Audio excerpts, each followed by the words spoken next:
Real Virginia is proudly produced by the Virginia Farm Bureau Federation. For almost a century, Farm Bureau has been a friend of the farm for all Virginians. Visit our website at vafb.com. Hello everyone, and welcome to Real Virginia, a show about Virginia agriculture and the people who produce the wonderful local products we enjoy. Brought to you by the Virginia Farm Bureau. Here's what's coming up in this week's program. A group of enterprising farmers is rebuilding their local poultry industry. Sometimes gardens can come back stronger after a stressful season. And we head to Middlesex County for this month's County Close-Up feature.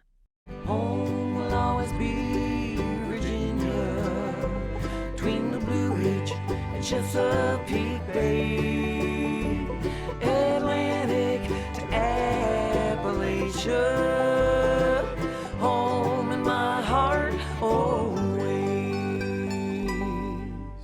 Welcome back to Real Virginia, everyone. We're coming to you this week from the Rappahannock River in Middlesex County.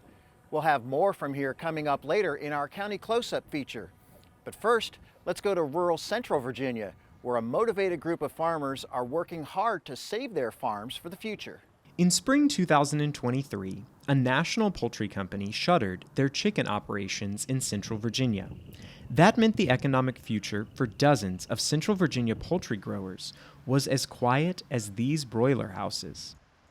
My dad actually sent me a picture of the letter the day he got it in the mail, and I read it over, and my heart just kind of sank. I was looking forward to 30 more years of growing chickens with them. I mean, we just finished building those houses right when I had graduated Virginia Tech back in 2015. Tyson Foods announced the closure of this Hanover County chicken processing facility in March 2023. Central Virginia farmers, including Pete and Will Watson, had been raising chickens for the facility under contract. There's 7 or 8 counties here. There's 260 some houses sitting empty. And when you walk out the door and you look down here and you see the money we got sitting here just empty, it kind of makes you a little weak at the stomach. The closure threatened to wipe out $360 million of annual economic activity across rural Central Virginia. Ever since the letters from Tyson to its growers went out, Melody Foster, with the Commonwealth Regional Council Planning District, has been working with affected farmers to identify potential solutions. A lot of those farmers would have stopped farming, and the tax dollars that these counties receive because of either the chicken houses or things like that that have a capital value that pays in taxes, all of that would have went away. There would have been jobs lost because all of these farms employ local people. So it would have been a huge economic impact to this region. National poultry companies weren't interested in restarting broiler chicken production in the region. A group of 12 enterprising growers forged their own path forward. Cumberland County farmer John Baptiste is leading the effort. After a few months, we couldn't get anybody to come into this area. It was a tight market for broiler meat.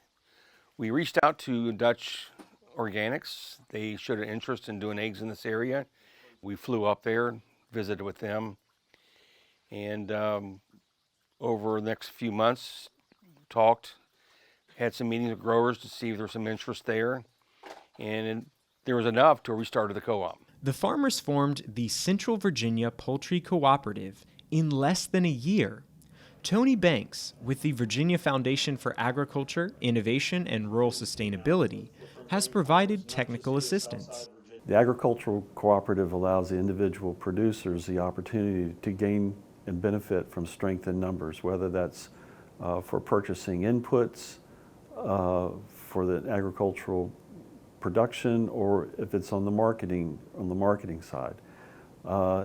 In this respect, it'll be for both. They're very tenacious in that they continue down this path to find a solution on their own, and I think they really like the idea of creating the cooperative because now it's going to be a farmer-owned cooperative. Layer houses are radically different than broiler houses. So, cooperative members have begun the expensive process of converting their current structures. Each conversion can cost close to $1 million. Right now we have 12 farms, total of about 30 houses. That's our first initial startup. That will get us to 800,000 hens. The co-op has signed a long-term contract with Dutch Country Organics, a Midwestern table egg company. The first layer chickens were placed at a member's farm in Nottoway County in April. Our contract is to sell the eggs to Dutch Country. They pick them up on a weekly basis back to Indiana, where they have the processing facility, package them up to the Walmarts, Aldi's, Kroger's, back here in this area and up and down the East Coast. Board member Pete Watson sees the co-op as the key to passing his farm along to his son. What I'm looking at is my son is wanting to take his farm over. Well, it would be nice if he could come in here and have an income coming in. And so we're working together, him and I, to try to push this thing forward. I've got 2 little boys right now, and my wife due with our third and a little girl in May.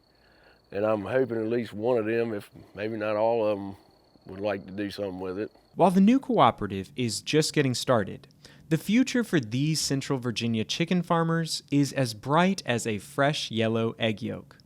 From Nottoway County, Virginia, I'm Elijah Griles, reporting.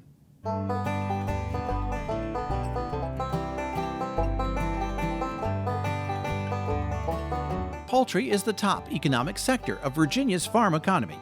In 2022, the poultry industry generated more than $2.2 billion from the sale of chicken, turkey, and egg products. The Old Dominion is the nation's 12th largest poultry-producing state. More than 1,000 farms produce broiler chickens for meat production, while another 723 farms produce turkeys. America's modern poultry industry was born in Virginia's Shenandoah Valley, where the indoor poultry house was pioneered.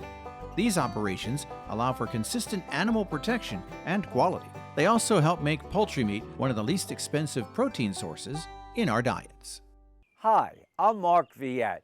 Coming up on In the Garden, we're going to talk about why the blooms in the Shenandoah Valley are better than ever this year.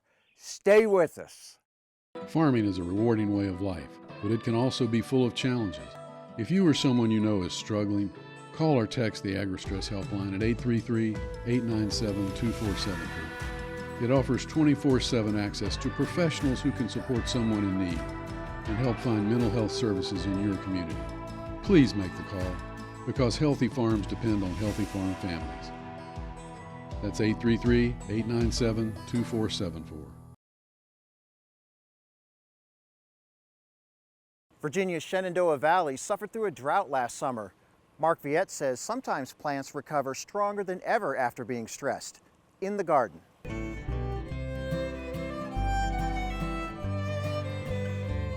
Dad and I noticed this year that a lot of the spring flowering trees, for example, crabapple, and this variety is my favorite, it's called red jade, had more buds and more blooms than ever before. The petals were blowing all over and carpeted the ground. In fact, it looked like this. And part of the reason is we're in between Stanton and Waynesboro in the Shenandoah Valley, and we had a lack of rain from the middle of June, all of July, all of August, until the middle of September. And that meant lack of rain, no growth on a lot of our plants in the garden. So all the energy on this crabapple went into flower production, and well, really went into bud production in the fall, and then it was filled with tons of flowers this spring. In fact, all you saw was a mass of white on this red jade crabapple. Now, the other thing that happened was this spring, we didn't have any of those common freezes. You know, sometimes in April, we're going to go down to 21, 22, 23. That never happened. So none of the flowers on this crabapple were damaged. And one of the things I think I'm learning is in the past, when we've had damage to buds and growth, there's a higher incidence of disease. I really don't see any on this crabapple. This beautiful mid-season crabapple behind me is in complete full bloom. Keep in mind, crabapples can be dwarf, they can be weeping, they could be upright. The one behind me here is upright. Some crabapples can get about the size of this and they stay super dwarf, just like you can find apples that are super dwarf. And the other thing is, you can prune underneath the crabapples like we've done, so we can grow hosta and other perennial flowers, even small shrubs underneath. I wouldn't be surprised if there's a lot of other plants that are going to continue to bloom with better bloom than we've ever seen before this year. I'm Mark Viette. Join me next time in the garden. Email your garden questions to viette@viette.com.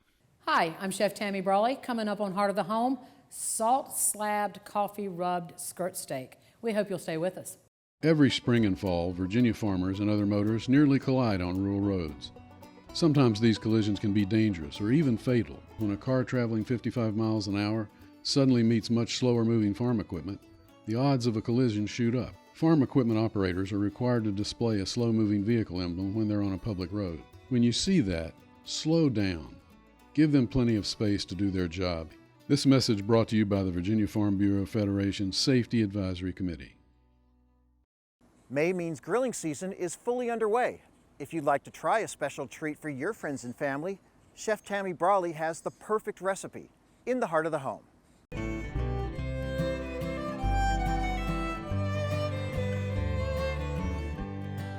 Hi, I'm Chef Tammy Brawley from the Green Kitchen. I'm here today to show you probably one of the most exciting things that I love to teach cooking classes with, and that is salt slab cooking. Sounds a little unusual to most of you, I'm sure, but it is something I learned years ago. This is a brand new Himalayan salt slab right here in front of me. This happens to be a whole 9x13 piece that we put into the oven to cook on. There is such a thing as a cold salt slab presentation, and I've done a segment with that before. If I did not want this to turn brown and black, I would leave it in this pink form, put it in the refrigerator, and then for like a cold summertime presentation, maybe do an heirloom tomato salad on it. It looks absolutely beautiful like that. But when you start to cook on them, they do turn a brown, black, somewhat ugly color, but you can cook on them, and that is what is fantastic. The key to them is that they do have to be rock hot.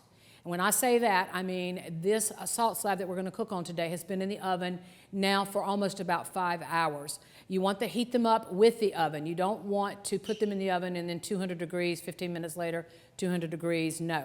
I have known a client of mine, a previous client, said his exploded in the oven because he did a gradual heat increase on that.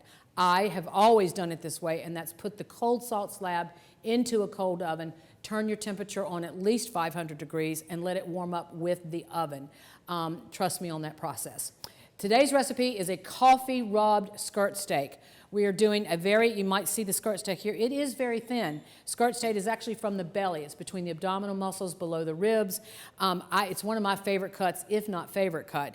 It's a little fatty, and I like it that way. But the main point of it, cooking it on a salt slab, is it is a thin cut of meat. You really cannot do a flank or a London broil or anything more than about a 1/2 inch to 3/4 of an inch thick. You could do slices. Now, if you wanted to marinate your flanks or your London broils and then cut them into slices before you cook them on the salt slab, that is certainly something that's doable. But this is my favorite way to do it, and I'm excited to show it to you. We are going to start with a coffee bean grinder. We are going to put some fresh coffee beans into the grinder. We're going to add some peppercorns, and we're going to grind that right up.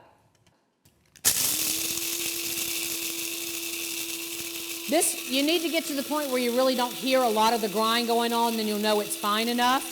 I've already ground part of the coffee beans into a bowl because it's such a large amount.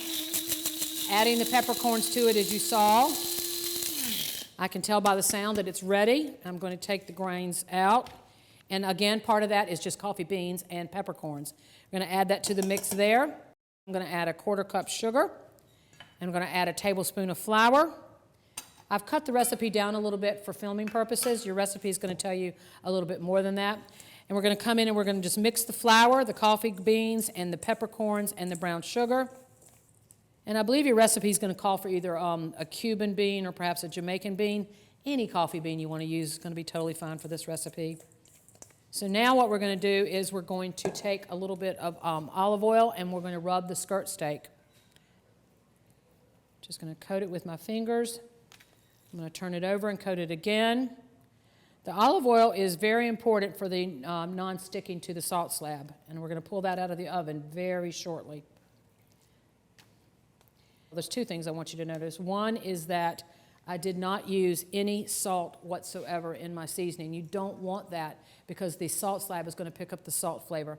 And some people think, when you hear the word salt slab, you think I'm going to kill you with sodium, and I'm really not. It's a very subtle flavor.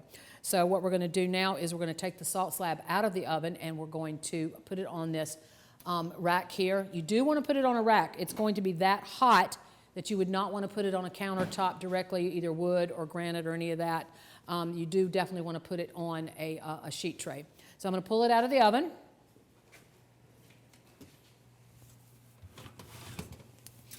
When you purchase these, they do come with a tray with handles on the side.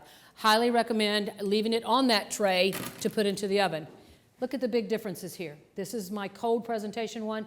This is my cooking presentation one. It is about 2 inches or so thick. And now you're ready for whatever product you're going to cook on them. One of the great things about these is because salt is a preservative, it does not garner bacteria.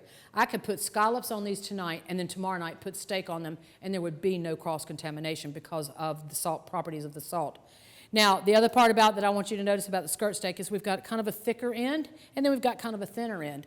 What that's going to note is that it's going to take longer for the thicker end to cook than the thinner end. So typically, based on the size particularly, I will kind of flip over the thinner end, pick it up with the thick end, and put it, oh, I almost forgot the most important ingredient, and that is the coffee rub.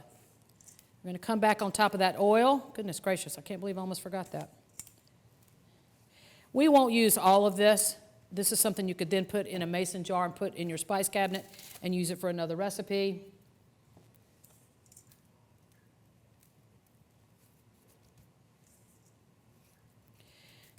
Now, in all honesty, what you do not want to do is go back and use this again, because what you might have noticed is I've done this barehanded, cross-contamination from touching raw meat back into the spice, so I really won't use this again. So you might be better off, excuse me, might be better off with a spoon and spoon your mixture on there as opposed to touching that with your raw meat hands.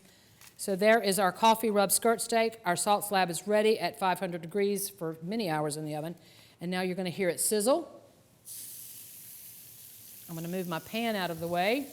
This is probably going to take about, I don't know, maybe 5 minutes or so, and then we'll flip it. You actually do want to make sure it releases on its own. You don't want to start becoming what we call flip happy. A lot of people tend to put things either on the grill or a pan and they immediately start playing with it. You want to let it just relax a little bit. It's going to take longer on the first side than it is on the second side. All right, and now you have it. We have our salt slab out of the oven, and we put our skirt steak on it and placed it on here for, I don't know, roughly maybe 5-10 minutes or so. It just kind of depends on the thickness of the steak. What's going to happen here is this piece on the end, the thinner piece, is going to certainly be more done than the thicker piece. That's great because you might have a guest that likes a little bit more done. For me, it's always going to be the rare end. But it is done. I can tell by touching it with my tongs. You can feel tongs. You can do it with your fingertips. If it feels squishy, it's still going to be somewhat rare. If it feels a little tougher with your fingertips or the tongs, it's going to be more medium. It's pretty much finished cooking. I'm going to just kind of rub this with some butter. Now, these salt slabs do hold heat for quite some time. However, I don't think I could do an entire thick piece of meat again. It also takes a while for them to cool down before you can clean them. Let's talk about that while this meat is resting. And what I'm going to do here is I'm going to go ahead and transfer it to a cutting board. Nice color on both sides, you can see that. We're going to let that rest while we talk about it a little bit, and then we'll cut into it. Now, the salt slabs are a porous material. It's very, very important. Most importantly, Do not use soap on these, okay? If you put soap, it's going to absorb the soap. You're never going to be able to cook on them again. The other part of it to clean them is you want to make sure that it gets nice and cool before you clean them. I'm not at all going to go into a sink with these, certainly not with soap either. What I like to do is I will run the water over the salt slab once it's cooled. I have a dedicated brush here that only is used for salt slab cleaning. I will run the water over it with the spray nozzle, turn the water off, and then scrub the salt slab and just get the kind of what we call the grubles off of it. Sometimes I will do both sides depending on what I've cooked and how much has dripped. And then I put it back on a clean sheet tray with a rack and let it air dry. I then wrap it in aluminum foil and put it back on my shelf. Very easy to clean. These are thick, as you see. They will last you, I think the first one I had roughly about 5.5 years. They will eventually wear down because they are the salt content. They will wear down. And once they get to about 3/4 of an inch, they're pretty much ready to get rid of them. So we are ready to actually cut this slab here on our cutting board. Now we have the one end where it was way thin. You can see that's actually somewhat medium. There's a little bit of pink there. Let's go ahead and cut the other end and see what that looks like. This should be more rare. Oh, it definitely is. Oh my gosh, it's beautiful. Look at this. Very rare. That's the way I like it. It's important that you do let your meat rest after it comes off of whatever cooking element you choose. But I do hope that you'll try the salt slab cooking. I think it's absolutely delicious. I'm actually going to go and take a bite. Oh my gosh, that coffee flavor with the peppercorns and then a little bit of salt from the slab. Perfect way to do it. I'm Chef Tammy Brawley. Join us next time on Heart of the Home. Recipes from the Heart of the Home can be found on the Virginia Farm Bureau website at vafb.com/recipes, as well as on Chef Tammy Brawley's website at greenkitchenrichmond.com.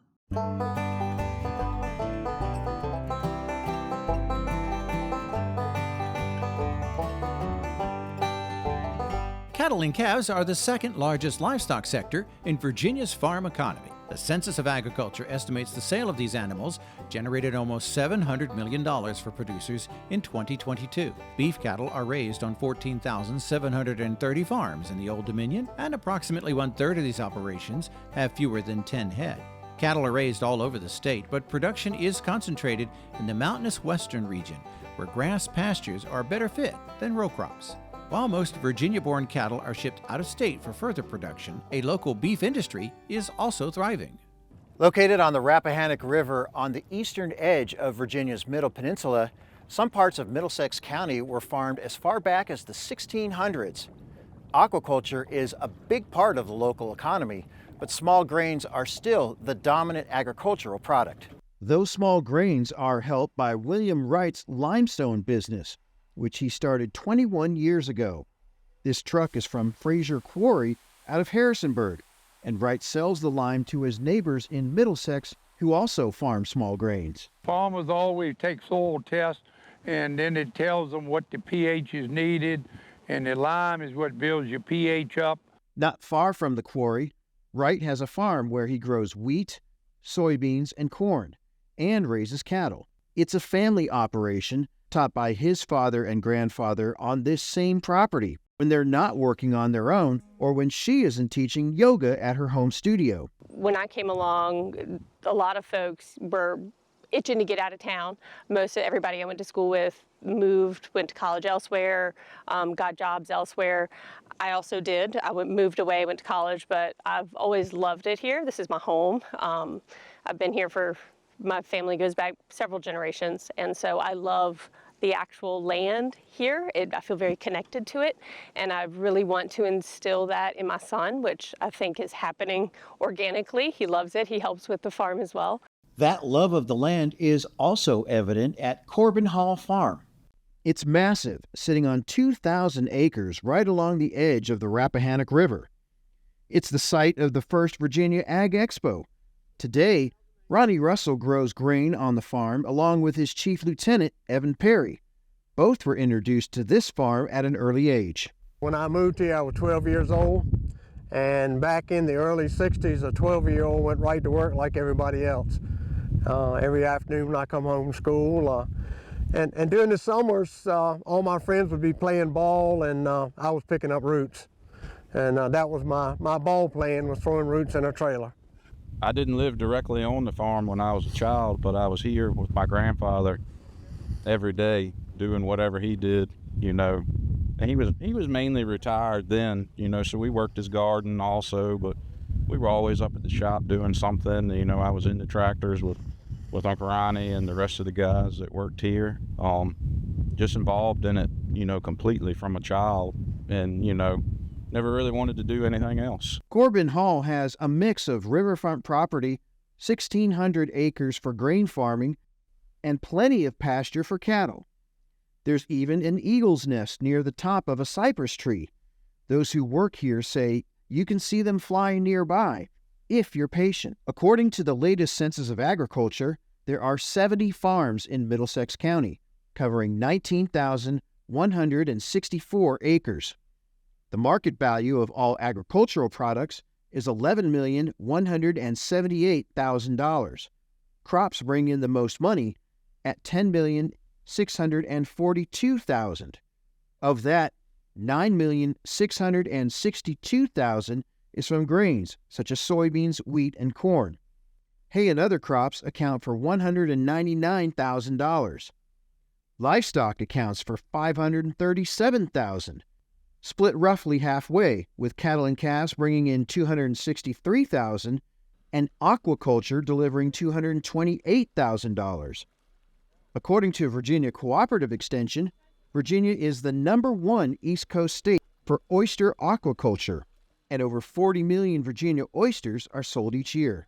A majority of the county of Middlesex has coastline on the Rappahannock River and on the Chesapeake Bay, which makes it a county that has a large industry of aquaculture and shellfish production, mainly due to oysters in the area. So we're very proud of our oyster and waterman heritage here, as well as our maritime history.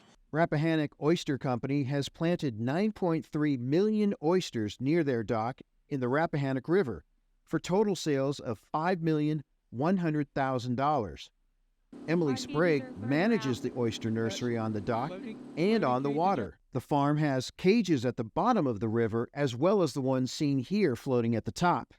We don't do wild-caught oysters, we do farm-raised oysters, so we're buying them at a very small size and then we're raising them up to your harvest size and giving you a pretty oyster on your plate. Whether it's raising oysters on the Rappahannock in front of the Norris Bridge or growing greens for markets at home and overseas, the people of Middlesex County will continue to innovate as they keep agriculture alive for generations to come. In Middlesex County, Virginia, I'm Burke Moeller reporting. We're so glad you could join us to celebrate all the bounty Virginia has to offer. From the kitchen to your home and garden to our beautiful wide open spaces, we're proud to say that this is Real Virginia. For everyone from the Virginia Farm Bureau, thanks for watching. Make it a great week.